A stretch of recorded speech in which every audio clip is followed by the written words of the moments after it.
Hello everyone, thank you so much. কাল যারা যারা আমাকে বার্থডে উইশেস করেছো, এত সুন্দর সুন্দর তোমরা আমাকে বার্থডে উইশেস করেছো এবং সাথে অনেক অনেক ভালোবাসার বড়রা আমাকে যারা যারা আশীর্বাদ দিয়েছো, তাদের সবাইকে আমার তরফ থেকে থ্যাংক ইউ সো মাচ। অনেক অনেক ভালোবাসা রইলো তোমাদের জন্য।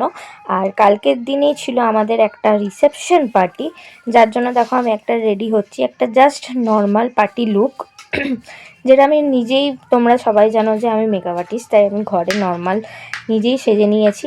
তো সেজেগুজে কালকে ছিল রিসেপশন পার্টিটা আমাদের এখানেই, মানে আমাদের বাড়ির সামনেই ছিল। বাবার এক বন্ধুর ছেলের রিসেপশন পার্টি ছিল, বিয়েতেও আমাদের ইনভাইট ছিল, তো বিয়েতে বাবা শুধু গেছিলো। আর কালকে আমি, আমার মা, আমার বর, আমার বাবা সবাই মিলে গেছিলাম। আর বাবার কাছে ছিল হচ্ছে একদম গুরুতর একটা কি বলবো দায়িত্ব, যেটা হচ্ছে যে কতজন লোক ছিল, কতজন লোক খেতে বসছে, কতজন খেয়ে উঠছে, সেগুলো সব বাবার দায়িত্ব ছিল দেখাশোনা করা।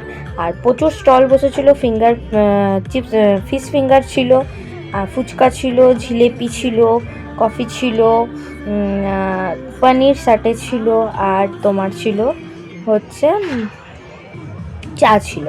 আর ডেকোরেশনটা দেখো এত সুন্দর করেছিল। তো আমি, আমার হাজব্যান্ড খেয়েছিলাম হচ্ছে ফিশ ফিঙ্গার, আর মা আর আমি সবাই মিলে খেলাম হচ্ছে ফুচকা। তো মোটামুটি স্টলেরগুলো ভালোই ছিল। দেন চলে গেলাম আমরা হচ্ছে ওই করতে করতে আমাদের বেজে গেছিলো রাত 9:30। দেন তারপরে একটু ফটো তুলে ভিডিও করে চলে গেলাম হচ্ছে মেন মেনুতে। মেনুতে অনেক কিছু ছিল, কিন্তু আমি যেগুলো যেগুলো খেয়েছি সেগুলোই তোমাদের সাথে শেয়ার করলাম।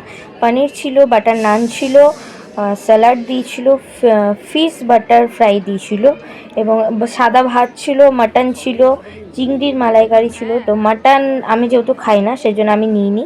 দেন তারপর চাটনি ছিল, পাঁপড় ছিল, আর এই মিষ্টিটা হচ্ছে বাকেট রসগোল্লা। তো ভিডিওটি ভালো লাগলে অবশ্যই লাইক, কমেন্ট, শেয়ার করো।